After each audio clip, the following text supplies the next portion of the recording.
2 taong gulang na batang lalaki na tagpuan palutang-lutang sa ilog. IFM News Lucena. Hindi na humihinga na matagpuan ng kanyang ina ang 2 taong gulang na batang lalaki matapos umano itong malunod.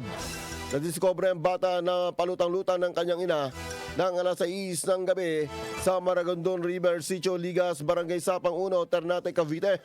Ayon sa ina ng bata, bandang alas 5 ng hapon ng Lunes, nang mapansin ito na ang kanyang anak na si alias Jairus ay nawawala. Agad itong tiningnan ang bata sa ilog pero hindi nito nakita ang paslit, kaya nagtungo ito sa mga kapitbahay na nagbabakasakali na ang bata ay naroroon lamang. Alas 6 ng gabi na bumalik muli si alias Lynn sa ilog at nadiscover nito ang kanyang anak na nakalutang na sa tubig.